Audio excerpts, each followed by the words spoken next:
নমস্কার, আমি CGIAR gender equality ইনিশিয়েটিভের Rajesh, যেটি হাড় প্লাস নামে পরিচিত। জলবায়ু পরিবর্তন খারাপের দিকে এগোচ্ছে এবং ফলস্বরূপ কৃষকদের জীবিকা এবং বিশ্বের জনসংখ্যার খাদ্য ও পুষ্টি নিরাপত্তা ঝুঁকির মধ্যে রয়েছে। আমাদের জরুরিভাবে এই সব সমস্যা মোকাবিলা করার জন্য কৃষি প্রযুক্তি এবং উদ্ভাবন দরকার, যা পৌঁছে যাওয়া উচিত লক্ষ ক্ষুদ্র কৃষক, পুরুষ এবং মহিলাদের হাতে। নমস্কার, আমি গীতা এবং আমি একজন কৃষক। হ্যাঁ, আমি একজন কৃষক। শুধু পুরুষ নয়, নারীরাও কৃষক হতে পারে। এবং আমরা পুরুষদের তুলনায় জলবায়ু পরিবর্তনের প্রভাবে বেশি ক্ষতিগ্রস্ত হই, কারণ পুরুষের তুলনায় আমাদের সম্পদ এবং তথ্যের অভাব রয়েছে। আমরা সবসময় নতুন প্রযুক্তি সম্পর্কে তথ্য পাই না, যা আমাদের পরিবর্তনশীল জলবায়ুতে চাষ করতে সাহায্য করতে পারে।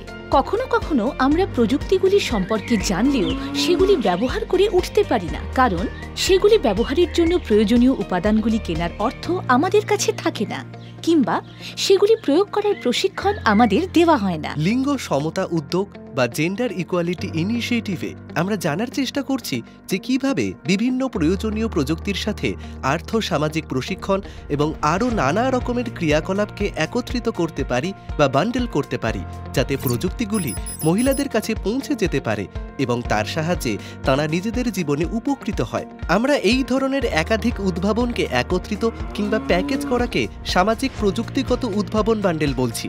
এটিকে বাস্তবায়িত করতে আমরা বিভিন্ন অংশীদার এবং স্টেক হোল্ডারদের সাথে একসাথে হাতে হাত মিলিয়ে কাজ করছি। নারী কৃষকদের সাথে ক্রমাগত আলোচনা করে আমরা তাদের কৃষিভিত্তিক জীবিকা অর্জনের সমস্যাগুলি বোঝার চেষ্টা করছি। তারপরে তাদের সাথে এবং ভ্যালু চেইনের বাকি বিশেষজ্ঞদের সহযোগিতায় একসাথে আমরা উদ্ভাবনের বান্ডিল ডিজাইন করছি এবং সেগুলিকে আমাদের কর্মক্ষেত্রে পরীক্ষা করছি। নমস্কার, আমি রানী। আমি একজন ভূমিহীন কৃষক এবং আমি আমার জীবিকা নির্বাহের জন্য হাঁস মুরগির ওপর নির্ভরশীল। কিন্তু সরকারি স্কিমের মাধ্যমে কিছু মুরগি পেয়ে আমার খুব একটা সাহায্য হয়নি। এর থেকে জীবন ধারণের পুরোপুরি সুবিধে পেতে আমাদের চাই অন্যান্য জিনিস। যেমন আমরা এখন পোলট্রির জন্য একটি ফিড প্রসেসিং ইউনিট স্থাপন করছি, যা আমার মতো মহিলারা ব্যবহার করতে পারবেন তাদের হাঁস মুরগির খাবার তৈরি করতে। এর পাশাপাশি আমি পোলট্রিকে ঠিকভাবে রাখার, তাদের স্বাস্থ্য, বাসস্থান এবং খাওয়ানোর জন্য অনুশীলনও পেয়েছি।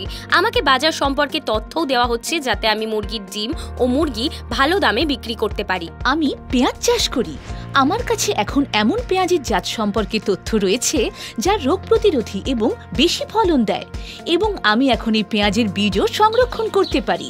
তাছাড়া আমি এখন উন্নত কৃষি অনুশীলনে প্রশিক্ষিত হয়েছি, তাই আমি চাষের জন্য ভালো মানের কাঁচা উপাদান সংরক্ষণ করতে পারি, যার জন্য আমার ফলনও বেশি হয়। আমি এখন একটি আগাছা পরিষ্কার করার যন্ত্র ব্যবহার করি, যা আমাকে মাঠে দ্রুত কাজ করতে সাহায্য করে এবং আমি কম ক্লান্ত বোধ করি। এর ফলে আমি অন্যান্য কাজ করারও সময় পাই। আমি এটাও শিখেছি পেঁয়াজ মাঠ থেকে তোলার পর সেটাকে কেমনভাবে সংরক্ষণ করতে হয়, যাতে বিক্রি না করা পর্যন্ত তা ঠিক থাকে এবং আমাদের আর্থিক ক্ষতি না হয়।